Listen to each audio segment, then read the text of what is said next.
வந்த வினையும் வருகின்ற வல்வினையும் கந்தன் என்று சொல்ல கலங்குமே செந்திலகர் சிவகா என்று திருநீர் அணிந்தோர்க்கு மேவ வரதே வினை. ஓம் சைராம் நற்பவி ஆறுமுகம் மல்லிடும் அனுதினும் ஏறுமுகம். நான் மரியம்மாள் சரவணன். இன்றைய வீடியோ பதிவு அதாவது நம்ம கந்த புராணம் 4வது பாகம் தான் பார்க்க போறோம். நம்ம பார்வதி தாயார் தாமரை மலர்ல எவ்வளவு அழகா பிறந்திருந்தாங்க. இமவான் மேனகை வீட்டுல ரொம்ப அற்புதமான முறையில குழந்தையாக பிறந்து அம்பாள் இப்ப வளர்ந்துட்டு இருக்காங்க. அதோட 5 வயதே ஆன அம்பாள் நான் ஈசனை நோக்கி தவம் இருக்க போறேன் அப்படின்னு சொல்றாங்க. இமவானும் மேனகையும் தவம் இருக்கிறதுக்காக அனுமதி கொடுத்துட்டாங்களா. அம்பாள் இந்த குறுகிய வயதுல எதற்காக வேண்டி அம்மா தவம் இருக்கணும் அப்படின்ற ஒரு எண்ணத்தோட அம்மா இருக்கிறாங்கன்றதும் ரொம்ப நெகிழ்ச்சியான மனதை உருக்கும் பல சம்பவங்கள் எல்லாம் இந்த பதிவுல இருக்கிறதுனால வீடியோ பதிவை ஸ்கிப் பண்ணாமல் பாருங்கள். இப்போ அதோட மறக்காமல் வீடியோ பதிவுக்கு லைக் பண்ணி தெரிஞ்சவங்களுக்குலாம் ஷேர் பண்ணுங்கள். நம்ம வேலவனுடைய கந்த புராணம் பல மக்கள் பார்த்து பயன்பெறணும் அப்படின்ற ஒரு நல்ல எண்ணத்தில் தான் நான் கேட்குறேன். சரி, இப்போ வாங்க நம்ம வீடியோக்குள்ளே போயிடலாம். பதிவுக்குள்ளே போகிறதுக்கு முன்னாடி ஒரு சில விஷயங்கள் மட்டும் பகிர்ந்துக்கிறேன். என்ன அப்படின்னா, நம்ம முதல் பாகம் கந்த புராணம் வந்தப்போ கேள்வி கேட்டிருந்தோம். அதுக்கு சரியான பதில் சொல்லி ஒரு 3 பேரை நம்ம தேர்ந்தெடுத்திருந்தோம். அவங்க 3 பேர் வீட்டுக்குமே நம்ம வேலவனை கொரியர் போட்டாச்சு. அடுத்ததா 2வது பாகமா கேட்கப்பட்ட கேள்வியில அப்பவும் ஒரு 11 பேரை தேர்ந்தெடுத்து குலுக்கல் முறையில் ஒரு 3 பேரை நம்ம தேர்ந்தெடுத்திருந்தோம். இதுல என்ன ஒரு விஷயம் கேளுங்க. இது வரைக்கும் இந்த பதிவு எடுக்கிற வரைக்குமே அந்த 3 பேர்ல ஒருத்தவங்க மட்டும்தான் அந்த பெயர் கொண்டவங்க நான் தான் அப்படின்னு சொன்னாங்களே தவிர மீதி 2 பேர் யார் என்னன்னு இன்னுமே தெரியல. நான் 1 நாள் அல்லது 2 நாள் பார்ப்பேங்க. இந்த மாதிரி குலுக்கல் முறையில் உங்கள் பேர் வந்திருக்கு அப்படின்னா ஒரு 2 நாள் நான் வெயிட் பண்ணி பார்ப்பேன். நீங்கள் யாருமே என்னை தொடர்பு கொண்டு பேசலை அப்படின்னா நிச்சயமாக அந்த பரிசு பொருளானது இன்னும் மாற்று இன்னொருத்தருக்கு கொடுக்கப்படும் அப்படின்றத நான் தெரிவிச்சுக்கிறேன். ஏன்னா எந்த ஒன்றுமே எல்லாரும் எவ்வளோ பேர் இயக்கத்தோடு இருக்கிறாங்களே, என்னோட பேர் வரலையே அப்படின்னு சொல்லி எவ்வளோ பேர் கஷ்டத்தில் இருக்காங்க. முடிஞ்ச வரைக்கும் பதிவுகளை பாருங்கள். அதில் உங்கள் பேர் வந்திருக்கு அப்படின்னா உடனே தொடர்பு கொண்டு என்னை பேசுங்க அப்படின்றத அன்போடு தெரிவிச்சுக்கிறேன். அதை 1 நாள் இல்லை 2 நாள் பார்ப்பேன். அப்படி இல்லைன்னா அடுத்து இன்னொருத்தருக்கான அந்த பரிசு பொருள் கொடுக்கப்படும் அப்படின்றத நான் தெரிவிச்சுக்கிறேன். அதோட பரிசு பெற்றவர்களாகட்டும், பரிசு எனக்கு என்னோட பேர் இன்னும் வரலையே, நானும் கமெண்ட்ஸ் பண்ணிக்கிட்டே இருக்கிறேனே அப்படின்னு யாருமே வருத்தப்படவே கூடாது. பெற்றவர்களை பார்த்து சந்தோஷப்படுங்க. எப்போவுமே ஒரு விஷயம் புரிஞ்சுக்கோங்க, நமக்கு கிடைக்கலனாலும் மற்றவங்களுக்கு கிடைச்சது நினச்சி நீங்கள் சந்தோஷப்பட்டு முருகனுக்கு நன்றி சொன்னீங்க அப்படின்னா இன்னும் கண்டிப்பாக இன்னும் கூடிய விரைவில் உங்கள் வீட்டுக்கு கண்டிப்பாக வேலவர் வருவார். ஏதாவது ஒரு வகையில் வேலவர் வந்துடுவார். அதனால் மன வருத்தம் மட்டும் எந்த காரணத்தை கொண்டு யாருமே அடையக்கூடாது. அதனால் என்னால் முடிஞ்ச வரையும் எத்தனை பேர் கொடுக்க முடியும் அப்படின்னு தெரியல, அத்தனை பேருக்குமே வேலவன் நிச்சயமாக அவங்க வீட்டுக்கு போவார். நம்பிக்கையோட நீங்கள் கமெண்ட் பண்ணுங்கள். இதில் இன்னொரு விஷயம் தெளிவாக புரிஞ்சுக்கோங்க. கந்த புராணம் என்பது என்ன? முருகனுடைய வாழ்க்கை வரலாறு. அவர் நமக்காக நம்மை காக்கிறதுக்காக வேண்டி இந்த பூமியில நமக்காக அவதரித்த ஒரு தெய்வம். அவருடைய வாழ்க்கை வரலாறை பத்தி நம்ம தெரிஞ்சுக்கிறது மட்டும் கிடையாது, அதனுடைய குறிப்புகளும் நம்ம இப்போ ஒரு நோட், இப்போ என்னோட பதிவு பாக்குறீங்க அப்படின்னா அழகா ஒரு நோட்டு பேனால தான் உட்காருவீங்க. அப்போ நம்ம இந்த விஷயத்தை பத்தி தெரிஞ்சுக்கிறது மட்டும் இல்லாம ஒரு குறிப்பும் எடுத்து வச்சுக்கிறோம். என்னைக்குமே அது மனசுலயும் பதிஞ்சிருக்கும். அதோட உங்க பிள்ளைங்களுக்கும் நீங்க சொல்லி தருவீங்க. இப்படி ஒரு விஷயம் இருக்குன்றத நீங்க உங்க பிள்ளைங்களுக்கும் சொல்லி கொடுத்துக்க ஒரு வாய்ப்பாகவும் இது அமையுமே தவிர, அதனால நீங்க கமெண்ட்ஸ் போட்டேன் என்னுடைய பேர் வரல அப்படின்றதுக்கு யாரும் வருத்தப்படாம உங்களுடைய செயலை நீங்க தொடர்ந்து செய்துட்டே இருங்க. உங்களுக்கே தெரியும் முருகப்பெருமானுக்கு இன்னொரு பேர் என்ன? சோதனை கடவுள், சோதிக்கும் கடவுள் அப்படின்னு. என்னடா இது நம்ம பேர் வரலையே அப்படின்னு சொல்லி கஷ்டப்படாதீங்க. ஏன்னா இந்த 200 பேர்ல இந்த 10 பேரை தேர்ந்தெடுக்கிறது எவ்வளவு கடினமான ஒரு செயல் தெரியுமா? நான் சொல்லுவேன், முருகா இவ்வளோ அழகழகா எல்லாருமே தெளிவான கமெண்ட்ஸ் கொடுத்துருக்காங்க. இல்லைன்னா நிறைய பேர் போட மறந்துடுறீங்க. அதை கவனமா போடுங்க. உங்களுடைய ஊர் பேர் மட்டும் போட மறந்துடாதீங்க, கவனமா போடுங்க. அப்படி நான் ஒன்னொன்னா பார்த்து தேர்ந்தெடுக்கிறதுக்கு எனக்கு ரொம்ப நேரம் ஆகுது. அடடா இவ்வளோ அழகா எல்லாரும் பண்ணியிருக்காங்களே அப்படின்னு எனக்கே தோணும். அப்படி அந்த 200 பேர்ல 10 பேர்ல உங்க பேர் வந்தாலே நீங்க ரொம்ப பெரிய பாகியசாலின்னு நினைச்சுக்கோங்க. அதனால இந்த ஒவ்வொரு கமெண்ட் நீங்க டைப் பண்ணும் போதே முருகனுடைய பார்வை உங்க மேலதான் இருக்கு அப்படின்றதையும் யாரும் மறந்துடாதீங்க. உங்களோட கடமை என்னவோ அதை அழகா செய்துட்டே வாங்க, செவ்வன செய்துட்டே வாங்க. நிச்சயமா எல்லாமே நன்மைக்கே. சரியா? கந்த புராணம் தொடரில் தாட்சாயினி என்ற பெயரை மாற்றவே அம்பாள் அவதாரம் எடுக்கிறாங்க. இமவான் மேனகை வீட்டில் அம்பாள், அதாவது பிறந்த குழந்தைக்கு அம்பாளுக்கு என்ன பெயர் வைக்கிறாங்க அப்படின்னா பார்வதி என்ற பெயர் சூட்டி அம்பாள் இப்போ அந்த வீட்டில் வளர்ந்து வந்துட்டு இருக்காங்க. இன்று நாம பார்க்க இருக்கும் பாகம் தவச்சாலையில் திருக்குமரி. குழந்தை பிறக்க மாட்டாங்களா அப்படின்னு இருந்து காத்துக்கிட்டு இருந்த ஒரு வீட்டில் அம்பாலே தெய்வ குழந்தையா அவங்க பிறந்திருக்காங்க அப்படின்னும் போது எந்த அளவுக்கு பாராட்டி சீராட்டி அம்பாளுக்கு தங்கத்தட்டுல சோறுட்டி இவ்வளவு அழகா அம்பாலை பார்த்து வளர்த்துக்கிட்டு வராங்க. அம்பாலும் பார்த்தீங்கன்னா சாதாரண மாநில குழந்தை இல்லையா, அவங்க தெய்வ குழந்தையாச்சு. அதனால ஒரு சின்ன செயலுமே அம்பாளுடைய ஒரு செய்கையும் பார்த்து 2 பேரும் அப்படியே வியந்து பார்க்குறாங்க. எல்லா வகையிலுமே அம்மாவுடைய பேச்சு திறமையா இருக்கட்டும், சொல்றதா இருக்கட்டும், செய்யறதா இருக்கட்டும் அப்படின்னு அப்படி அம்பாளுடைய ஒவ்வொரு செயலையும் வந்து பார்த்து இவங்க 2 பேரும் வியந்து போறாங்க. எந்த நேரத்துல அம்பாள் வந்து நம்மளை விட்டு பிரிஞ்சு போயிடுவாங்களோ அப்படின்ற எண்ணமும் மனசுக்குள்ள இருக்கு. ஏன்னா அம்பாள் வந்து ஏதோ ஒரு காரணத்தோட நம்மிடம் வந்து பிறந்து வந்திருக்காங்க. அப்போ அதற்குரிதான கால நேரம் வந்ததும் அம்பாள் நம்மளை விட்டு போயிடுவாங்களோ அப்படின்ற எண்ணமும் இவங்க 2 பேருக்குள்ளயுமே வந்து தொட்டிட்டு இருக்கு அப்படின்னு சொல்லலாம். அம்பாலும் அழகா வளர்ந்து வந்துகிட்டே இருக்காங்க. அம்பாளுக்கு வந்து 1 வயது, 2 வயது, 3 வயது, 4 வயது, 5 வயது ஆயிடுச்சுங்க. இப்போ அம்பாளுக்கு 5 வயது குழந்தையா அப்படியே நமக்கு வந்து சாட்சாத் பாலாம்பிகை பார்க்குற மாதிரி இருக்கும். ஒரு நிமிஷம் கண்ணை மூடி தன்னை திறங்க பார்க்கலாம். எல்லாரும் கண்ணை மூடுங்க. எல்லாரும் இப்போ கண்ணை திறந்து பாருங்க. அம்பாள் நிற்கிறாங்களா? எவ்வளோ அழகா அம்பாள் நிற்கிறாங்களா? இதே அழகான வடிவமைப்போட தான் அழகா வந்து நம்ம மேனகை அம்மா வந்து அழகா பார்த்துக்கிறாங்க. குழந்தை இல்லாமல் இருந்தாங்கல்ல, அம்மானு கூப்பிட தாயே வந்து பிறந்திருக்காங்கன்னா அப்போ பூர்வ ஜென்மத்தில் எவ்வளோ புண்ணியம் செய்திருக்கணும் அவங்க. இப்பேற்பட்ட ஒரு அழகின் ஸ்வரூபமாக இருக்கக்கூடிய தாயாரே அவங்க குழந்தையா வந்து வளர்க்குறதுக்கு எவ்வளோ புண்ணியம் செய்திருக்கணும் இல்லையா? அப்படி அம்பாளை வந்து இவங்க பார்த்து பார்த்து ரசிச்சுக்கிட்டு இருக்காங்க. எல்லா வகையிலுமே எல்லா கலைத்திறங்கள்லையும் வந்து அம்பாள் வந்து திறமையோடு இருக்கிறதே 2 பேருமே கண்குளிர பார்க்குறாங்க. அதுக்கேற்ற மாதிரி அம்பாளுக்கு 5 வயது ஆயிடுச்சா, ஒரு நாள் வந்து அவங்க அப்பா கிட்ட வராங்க. எங்க இமயவான் கிட்ட வராங்க. வந்ததும் அப்பா அப்படின்னு கூப்பிட்டதுமே இவரை அள்ளி தூக்கி கொஞ்சி தன்னோட மடியில வந்து அமர்த்திக்கிறார். என்ன மகளே அப்படின்னு கேட்கிறார். அப்போ அம்பாள் சொல்றாங்க என்ன அப்படின்னா, அப்பா, சகல ஜீவராசிகளுக்கும் ஆதாரமாக விளங்கும் அந்த சிவனை அடைய என்னுடைய மனம் விரும்புகிறது. நீங்கள் அடிக்கடி குறிப்பிடும் அந்த ஈசனை நோக்கி தவம் இருந்து அவரை மனமுடிந்து கொள்ள வேண்டும் என்று என்னுடைய உள்ளமானது ஆவலோடு வியகின்றது அப்படின்னு வந்து அம்பாள் சொல்றாங்க. இதை கேட்டதும் இமயவான் வந்து அப்படியே திடுக்கிட்டு போறார். அவருக்கு உள்ளுக்குள்ள தெரியுது, இது வந்து சாதாரண குழந்தை, மானிட குழந்தை இல்லை, தெய்வ குழந்தை தான். இப்படி ஒரு நிகழ்ச்சி கண்டிப்பா ஒரு நாள் நடக்க தான் போகுது. ஆனா அது இவ்வளவு சீக்கிரம் இல்லையா? வெறும் 5 வயசு தான் ஆகுது, இப்பவே அம்பாள் வந்து ஈசனை நோக்கி தவம் இருக்கணும்னு சொல்றாங்களே அப்படின்னு மனசுக்குள்ள 1000 எண்ணங்கள் வந்து ஓடுது. வெளியே வந்து அவரால் கேட்க முடியல, என்ன அப்படின்றது வந்து புரிஞ்சுக்க முடியுது. இருந்தாலும் அது சின்ன குழந்தைன்றதுனால, ஏமா உனக்கு இப்படி ஒரு எண்ணம் வருது, இதெல்லாம் நீ இப்போ பேசக்கூடிய நேரம் இல்லை, நீ போய் விளையாடுமா அப்படின்னு வந்து அவர் சொல்றாரு. இல்லப்பா, நான் ஈசனை நோக்கி தவம் இருக்க போறேன், அவரையே நான் வந்து திருமணம் பண்ணிக்க போறேன் அப்படின்னு அந்த 5 வயசு குழந்தை வந்து பேசுறாங்க. அவர் பார்வதி தாயாரை பார்த்ததுமே பேச்சு இல்லாம அப்படியே வந்து அமைதியா நிற்கிறார். அப்பா, நான் கேட்க கேட்க நீங்கள் அமைதியாகவே இருக்கிறீங்களே, என்ன சொல்லுங்க அப்படின்னு கேட்கும்போது அப்போ அவர் என்ன சொல்கிறாரு அப்படின்னா, நான் ஈசனுக்கு திருமணம் முடித்து கொடுக்கணும் அப்படின்றது என்னுடைய லட்சியமாக நான் வந்து வாழ்ந்துக்கிட்டு இருக்கேன். கண்டிப்பாக அதுக்கான கால நேரம் வந்ததும் நானே அதுக்கான ஏற்பாடுகள் நான் செய்கிறேம்மா. இப்போ நீ வந்து சின்ன குழந்தையா இருக்க, நீ போய் விளையாடு, இதை பற்றிலாம் யோசிக்கிற ஒரு நாள் பக்குவமெல்லாம் உனக்கு இல்லைம்மா அப்படின்னு வந்து அவர் எடுத்து சொல்கிறாரு. அம்பாள் வந்து இதுக்கெல்லாம் செவி சாய்க்கிற மாதிரியே இல்லை. அவங்க சொன்னதை தான் சொல்கிறாங்க.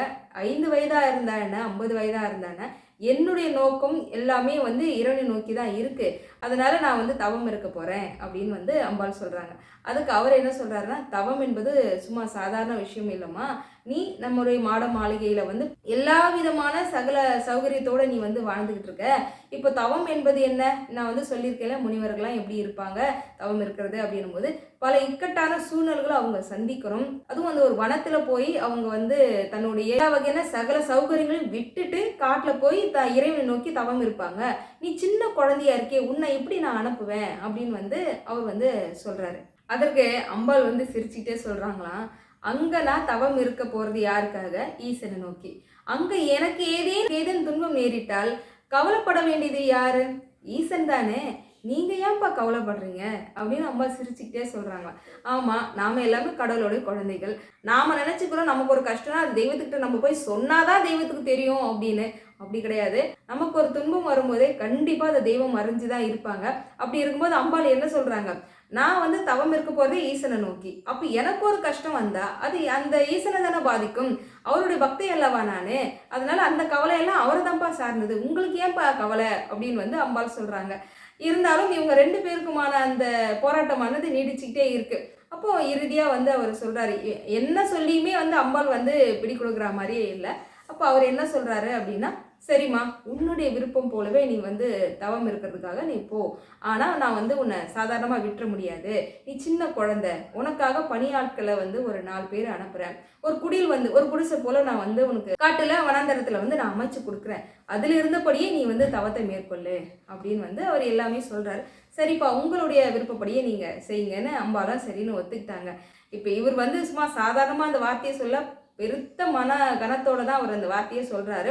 அப்பவும் சொல்றாரு என்னன்னா, நீ உன்னுடைய அம்மாவிடம் வந்து நீ வந்து அனுமதி கேட்டியா அப்படின்னு கேட்குறாரு. அவங்க சிரிச்சுக்கிட்டே, நீங்களே எனக்கு அனுமதி கொடுத்துட்டீங்க, அம்மா தானே, நான் பார்த்துக்கிறேன்ப்பா, நான் வந்து அனுமதி வாங்கிக்கிறேன் அப்படின்னு சிரிச்சுக்கிட்டு அம்மாவை நோக்கி ஓடுறாங்க பார்வதி. இதில் என்ன நடக்குது அப்படின்னா, இவங்க 2 பேருக்கும் நடந்த அந்த போராட்டம், இந்த பேச்சுவார்த்தை எல்லாம் இவங்க மேனகை வந்து ஒரு ஓரமாக நின்று கேட்குற எதாச்சும் வந்து பார்த்தாங்க.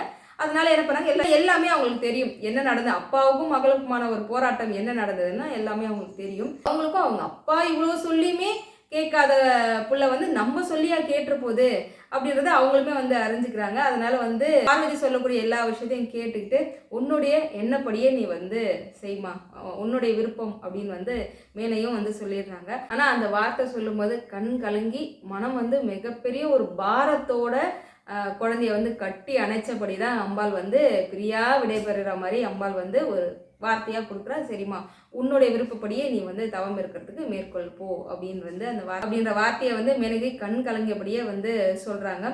இப்போ இதில் என்னென்னா, பார்வதி தாயாருக்கு ஒரே மகிழ்ச்சி சந்தோஷம். என்னென்னா, நான் ஈசனை நோக்கி தவம் இருக்க போகிறேன். இதில் என்ன ஒரு விஷயம்னா, அம்பாள் வந்து தாட்சாயினின்ற பெயர் எனக்கு வேண்டாம், வேற ஒரு பேரோட வேற இன்னொருத்தர் வீட்டில் தான் நான் குழந்தையா வளரணும், மகளாக வளர்ந்து வந்து உங்களை நான் திருமணம் செய்கிறேன் அப்படின்னு சொல்லும்போதே ஐயன் என்ன சொல்லி அனுப்பிச்சாரு, உனக்கான கால நேரம் வந்து 5 வயது வரைக்கும் தான், அதுக்கப்புறம் நீ என்னை நோக்கி தவம் இரு, நான் வந்து பூதகணங்கள் படைசூழ வந்து நான் உன்னை திருமணம் செய்து கொள்கிறேன் அப்படின்னு வந்து ஐயன் சொல்லி தானே அனுப்பிச்சாரு.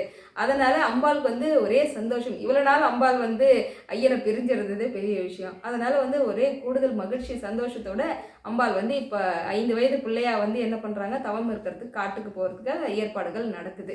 இங்கே ஒரு பக்கம் வந்து ஒரு அருமையான ஒரு குடில் மாதிரி ஒன்று வந்து அமைச்சிட்டாரு.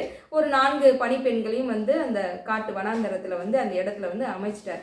இவங்க எங்கே இப்போ தவம் இருக்க போகிறாங்க, தாமரை பூத்து குலுங்கிய அந்த தடாகத்தில் தான் அம்பாள் வந்து நீராடிட்டு வந்து தவம் இருக்கிறதுக்காக வேண்டி எல்லா ஏற்பாடுகளும் வந்து இமயவான் வந்து செய்து முடிச்சிட்டார். இப்போ வந்து பிரியா விடை பெற்று அம்பாள் வந்து வீட்டில இருந்து தவம் இருக்கிறதுக்காக போக போறாங்க. இமயவான் மேனைக்கு வந்து மனசே இல்லாம பிள்ளைய கட்டி தழுவி முத்தமிட்டு என் அம்மானு கூப்பிடுறதுக்காகவே வந்த என் தெய்வத்துக்கு கொடான கொடி நன்றி அப்படின்னு சொல்லாம சொல்லி அந்த குழந்தைய பார்வதி தாயாரை கட்டி அணைச்சு முத்தமிட்டபடி நல்லபடியா போயிட்டு வா மகளே அப்படின்ற மாதிரி அம்மாவும் அப்பாவும் சேர்ந்த மாதிரி இவங்க அனுப்பிச்சு வைக்கிறாங்க. அவங்க அப்பா கூடவே போறாரு. அங்க போய் எல்லா வகையிலும் எல்லா வசதிகளும் இருக்கான்ற அளவுக்கு பாக்குறாரு. ஆனா என்ன ஒரு விஷயம்னா, அம்பாள் இங்க இந்த இடத்துல வந்து எல்லா சகல சௌகரியத்தோட இருந்தாங்க இல்லையா, பட்டு ஆடையும் நகையும் ஆபரணமும் போட்டுட்டு இருந்தாங்க. ஆனா இப்போ அங்க தவம் இருக்கும்போது இதெல்லாமே வந்து இருக்கக்கூடாது. தவம் என்பது என்ன, நம்முடைய ஆசாபாசங்களை அனைத்துமே விட்டுட்டு ஈசனே கதி என்று இருப்பது தானே தவம். அதனால வந்து எல்லா வகையான நகை ஆபரணங்கள் எல்லாமே கழட்டி வச்சுட்டு சாதாரண ஒரு உடையை தான் அணிஞ்சிக்கிட்டு அம்பாள் வந்து அங்க போறாங்க. அந்த குளத்துலலாம் இவங்களுக்கு பார்க்கவே முடியல, கண்ணீர் மல்க இவங்க பிரியா விடையை கொடுத்து அனுப்புறாங்க. அம்பாள் அங்க போய் தவம் இருக்க மேற்கொண்டுட்டாங்க. அதாவது 5 வயது பெண்மணியா அழகா அம்பாள் வந்து இப்ப ஈசனை நோக்கி தவம் இருக்கிறாங்க. தவம் இருந்து ஈசனை வந்து எப்படி இவங்க திருமணம் செய்தாங்க அடைஞ்சாங்க அப்படின்றதெல்லாம் நம்ம அடுத்தடுத்த பாகங்கள் பார்க்க போறோம். ஆனா அதுக்கு அடுத்த பாகமா நம்ம வந்து சூரபத்மன் பிறந்த கதையை நம்ம பார்க்க போறோம். வில்லன்ற ஒருத்தர் இப்பதாங்க என்ட்ரி ஆகுறாரு. அதுக்கப்புறம் தான் நம்ம சூப்பர் ஹீரோ வந்து பிறப்பார். அதுக்கான நாள்லாம் இன்னும் கொஞ்ச நாள் இருக்கு நமக்கு. அதனால அதுக்கு அடுத்த பாகமா நம்ம வந்து சூரபத்மன் பிறந்து வளர்ந்த கதையை தான் நம்ம வந்து பார்க்க போறோம். எப்பவுமே கந்தபுராணம் வந்து இந்த பகுதியில் உங்களுக்கான கேள்வி அப்படின்னு நான் வந்து கேட்பேன் இல்லையா. ஆனா இந்த பாகத்துல வந்து உங்களுக்கான கேள்வி வந்து இதை தொடர்ந்து இருக்காது. நான் பொதுவாக கேட்க போறேன். என்ன அப்படின்னா, இந்த பதிவுடைய சாராம்சமே என்ன அப்படின்னா, மேனகிக்கும் அம்பாளுக்கும் இருந்த அந்த உறவு, அந்த குழந்தைய கையில வாங்கி மார்போடு அணைக்கும் போது தனங்களில் பார்த்து சுரந்தது அப்படின்னு நான் சொன்னதுமே அழுகாத ஆள் இல்லை. அவ்வளோ பேர் வந்து கண்ணில் தண்ணீர் விட்டு நிறைய பேர் மெசேஜ் பண்ணியிருந்தீங்க. மனம் உருக்கமாக இருந்ததுமா அந்த நிகழ்ச்சி, எங்களுடைய மார்பகங்களே அப்படியே கனமான மாதிரி இருந்தது அப்படின்னு எல்லாருமே அந்த பூரிப்போடு நீங்கள் சொல்லும் போதே எனக்கு புரிஞ்சுக்கிட்டேன், நமக்கும் அம்பாளுக்குமான அந்த உறவு அப்படிதான் இருக்கு அப்படின்னு. அதனால எனக்கு என்ன தோணுச்சு அப்படின்னா, உங்களுடைய மனசுக்கு விருப்பமான ஒரு அம்பாள்னா யாரு, அந்த அம்பாள் எந்த ஊர்ல குடிக்கொண்டு இருக்கிறாங்க அப்படின்றத நீங்க இந்த கமெண்ட் பாக்ஸ்ல தெரிவிங்க. அதாவது உங்களுக்கான வேண்டுதல் கூட அம்பாள் நிறைவேற்றி வச்சிருக்கலாம். அதனால வந்து உங்களோட மனசுக்கு பிடிச்ச உங்களுடைய அம்பாள் வந்து எந்த ஊர், அம்பாளுடைய பெயர், அதோட உங்களுக்கு நடந்த அற்புதமாக இருக்கட்டும், எதுவாக இருந்தாலும் சரி, ஒரு 4 வரியில வந்து முடிஞ்ச கமெண்ட் போடுங்க. எல்லாருமே தெரிஞ்சுக்கலாம், பார்க்கலாம் எந்த ஊர் தாய் வந்து எல்லாருடைய மனசை வந்து ரொம்ப கவர்ந்துருக்கிறாங்க அப்படின்னு வந்து நம்ம தெரிஞ்சுக்கலாம். அம்பாள் என்றாலே வந்து கருணையுள்ளம் கொண்டவங்க தான். அம்பாளுடைய பெருமையை பேசக்கூடிய இந்த பதிவுகளில் வந்து நம்ம அம்பாளை பற்றி தெரிஞ்சுக்கிறது பெரிய பாக்கியமாக இருக்கும். அதனால வந்து உங்களுக்கு பிடிச்ச அம்பாளை வந்து நீங்கள் கமெண்ட் பண்ணுங்க அப்படின்றது நான் தெரிவிச்சுக்கிறேன். அதோட பதிவானது எப்போ வரும் அப்படின்னா சனி ஞாயிறு கண்டிப்பாக வராது. நம்ம வேல்மாறல் பூஜைக்கு போகிறோன்றதுனால கண்டிப்பாக அந்த 2 நாட்கள் வீடியோ பதிவு எதுவுமே வராது. முடிஞ்சால் ஷார்ட் வீடியோ ஏதாச்சும் போட முடியுமான்னு பார்க்குறேன். நம்ம வந்து 3வது பாகம் வந்து கேட்கப்பட்ட கேள்விகளுக்கு கண்டிப்பாக அதுக்கான யார் நம்ம வந்து தேர்ந்தெடுக்கிறோம் அப்படின்னு குலுக்கல் முறையில் 3 பேரை தேர்ந்தெடுத்து நான் சொல்லிடுறேன். அந்த ஷார்ட் வீடியோ வந்து உங்களுக்கு கொடுக்க பார்க்குறேன். அதுக்கப்புறமா திங்கள் செவ்வாயில் வந்து நம்ம பூஜைக்கு போயிட்டு வந்தோம் இல்லையா, வேல்மாறல் பூஜையில் அங்கே நடந்த பூஜை முறைகள்லாம் வந்து கண்டிப்பாக 2 நாள் பதிவாக ஐயன் வந்து கொடுத்துருவாரு. அதனால் அந்த 2 நாள் பதிவு முடிஞ்சதும் புதன் வியாழன்லேருந்து நம்ம சூரபத்மன் பிறந்த கதையை வந்து நம்ம கந்த புராணத்தில் வந்து பகுதியில் வந்து பார்க்க போகிறோன்றதே நான் வந்து தெரிவிச்சுக்கிறேன். ஏன்னா ஒரு சில சகோதரிகள் என்னங்க வீடியோ பதிவு வரலையாமா அப்படின்னு வந்து கேட்பீங்க. அதுக்காக தான் நான் உங்களுக்கு வந்து நான் சொல்லிடுறேன். சரிங்களா? இந்த மாதிரி தகவல் எல்லாம் தெரிஞ்சுக்கணும். அதாவது நான் வந்து வீடியோ பதிவு போட்டேனா இல்லையா, வீடியோ பதிவு போட்ட உடனே எனக்கு வந்து நோட்டிஃபிகேஷனாக காமிக்க மாட்டேங்குதுமா அப்படின்னீங்கன்னா நான் வந்து வாட்ஸ்அப் லிங்க் வந்து நான் கொடுக்குறேன். நம்ம சேனலோட வாட்ஸ்அப் லிங்க் வந்து நான் கொடுக்குறேன், டிஸ்கிரிப்ஷனில் கொடுக்குறேன். அதில் நீங்கள் ஜாயின் பண்ணிட்டீங்க அப்படின்னா தினம் தினம் அப்டேட் என்ன வீடியோ கொடுத்துருக்கேனா இல்லையா, போட்ட வீடியோ பதிவு அது லிங்க் கொடுக்குறது இது எல்லாமே அதில் உங்களுக்கு வரிசையாக வந்துடுறதுனால நீங்கள் அந்த குரூப்பில் ஜாயின் பண்ணணும்னு நினச்சிங்கன்னா அந்த லிங்க்கில் வந்து நீங்கள் ஜாயின் பண்ணிவிடுங்க அப்படின்னு அன்போடு தெரிவிச்சுக்கிறேன். அடுத்த ஒரு அற்புதமான பதிவில் வந்து நான் உங்களை சந்திக்கிறேன். வேல்வேல் வெற்றிவேல், வேல்வேல் வெற்றிவேல், சுற்றி வந்து நம்மை காக்கும் சுப்பிரமணிய வேல். சத்தியமாவது சரவணபவே. ஓம் சாய்ராம்.